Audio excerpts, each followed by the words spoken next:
Welcome to chess, ladies and gentlemen. I think I hit you with the namaste or vanakkam if you come from Tamil Nadu, because we have an Indian player, Gukesh D, versus Wesley So. This is taken out of round 9 of the Sinquefield Cup. You know, we just got done getting that in the books. But you know, Gukesh D is playing the World Championship coming up pretty soon. So, you know, very exciting career he's had so far. So all of my people that are coming from the Philippines, I will say Maraming Salamat. Anybody who is coming from India, I will say Mika Nandri. But if you guys are ready to go, man, let's take a look and see what we got for this game. All right, man, so we got the move D4, knight to F6, we got C4, E6, knight C3, all standard stuff to this point. And then we have, the Nimzo-Indian. No, I'm playing. I'm just kidding, guys. It's not that bad, man. You're going to survive, man, so just bear with me. Bishop B4 is the Nimzo-Indian, so it's a very, legitimate plan. I mean, you're tying this knight down to the king. You do not, under no circumstances, want white to push the move E4. You know, of course, when you play the game of chess, ideally, if your opponent lets you, you want to fling all of these pawns into the center of the board and just steamroll them to death. But we do not see that. We got knight coming to F3. We do see the move C5, and then we have pawn takes C5. And it's actually really crazy because this is like almost the last move on the list of like moves in the database. But it is, I mean, it's still a really good move. So it's crazy to me that it is so far down. It's like number 8 or something like in this position. So we're getting into pretty rare territory. We got knight to A6. You can always go bishop taking here, but why do that when you can just make a knight developing move? This pawn is not going anywhere, so you don't have to do it. You don't have to take it back real quick. We do see bishop to D2, knight takes C5. Like I was saying, we got the move E3, bishop takes C3, and then we do see bishop taking C3. And this actually is a very open, nice diagonal, if I can draw my arrow correctly, going toward where the king might castle to. So this is a very nice square for the bishop to be on. But we do see Wesley So say, bro, you know what? I see that you're trying to do something nice, and I'm going to attack it. So we do see knight C to E4 attacking this bishop, and you kind of have a decision. You can definitely leave it there and just kind of play like queen to C2 or something and kind of recover, you know, after the knight takes, or you can do something like bishop to B4. And that is actually the novelty of the game. Gukesh, he decides, he says, you know what? I just really like this bishop too much. Not only that, but this bishop on this diagonal is preventing Wesley So from castling at the moment. So, I mean, it's a very purposeful move. We do see the move D6 blocking the bishop on that diagonal.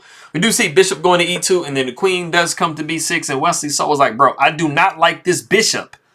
Get it out of my face. So we see bishop going back to A3. Now, it's not influencing the castling of Wesley So, but, I mean, it still is on a fairly nice diagonal. We do see castles by black, castles by white. And if you look at the position, white is slightly ahead just a little bit.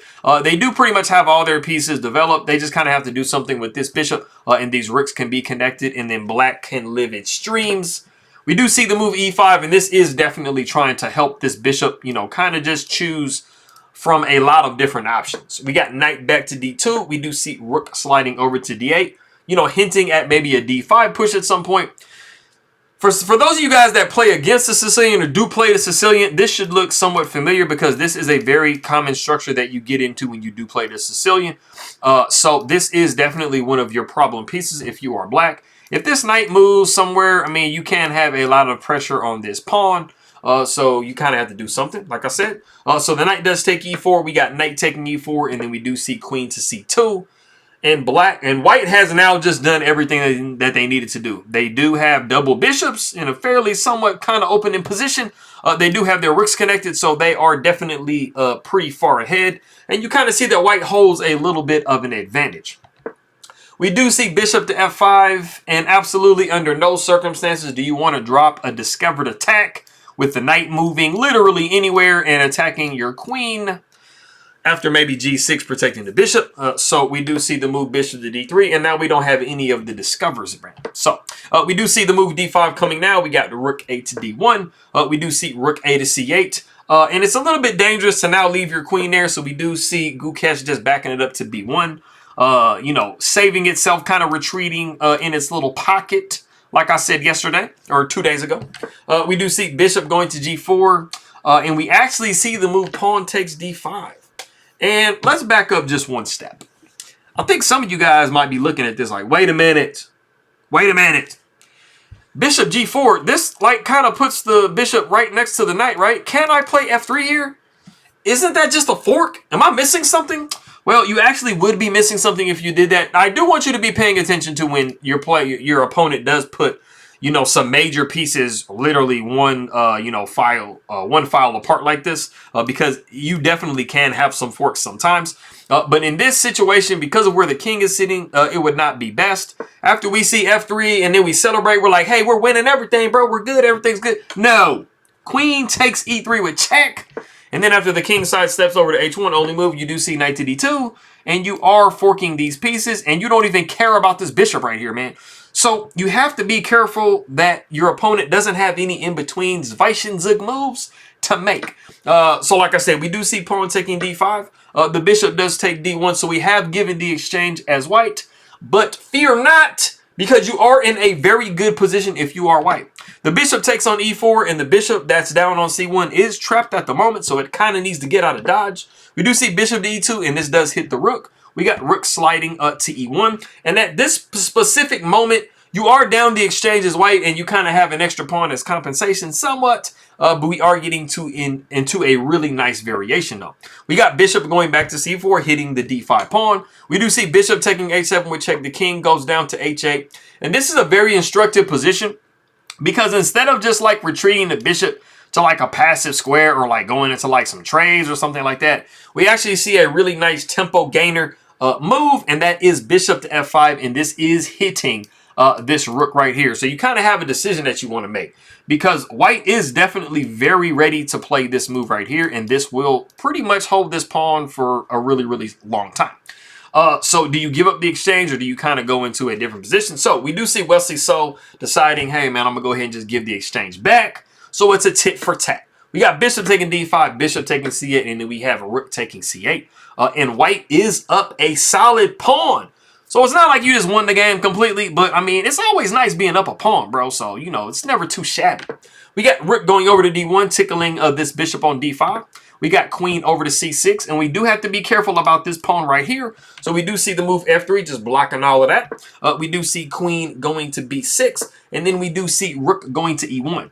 So you see that both players are kind of picking at each other's like little possible weak points, which, I mean, they've been easily defendable, but that is something always nice that you want to look at in your opponent's position. Do they have any weaknesses anywhere? Weak pawns, weak pieces? Can you make something weak? But we have actually reached a position. There is, you know, I named this video, you know, basically Wesley So sacking the house, you know, Wesley So Immortal sacrifice game. And this is when he starts going into craziness.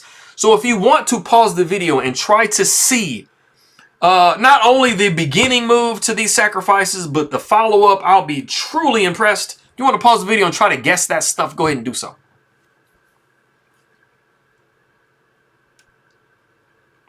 Okay, so I think a majority of you guys, like, I mean, pretty much are looking at bishop takes F3 like it doesn't do anything, and it absolutely doesn't. Do not throw your bishop away that way. There really isn't any other sacrifices in the position, but this still kind of might be like a issue to find, because you have to like literally sacrifice the whole house.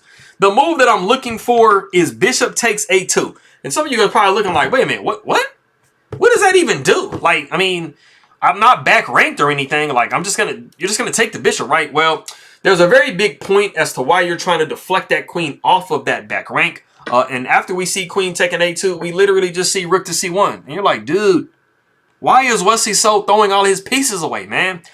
The biggest thing that you want to do in this position is get at this pawn right here. So you are sacking the entire house to try to deflect all of white's pieces so that you can get that. And you actually go into a forced draw. We got rook taking C1 and then queen going to E3 with check. And there is no way. I mean, of course, you can always go king to H1 and blender the game away.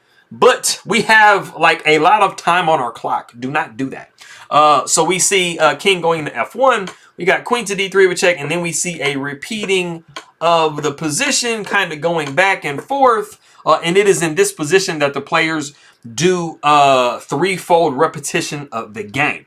Now, you guys might be wondering when we get back here, right? Of course, you don't go king to H1, but you go over here. Why doesn't black just take the rook?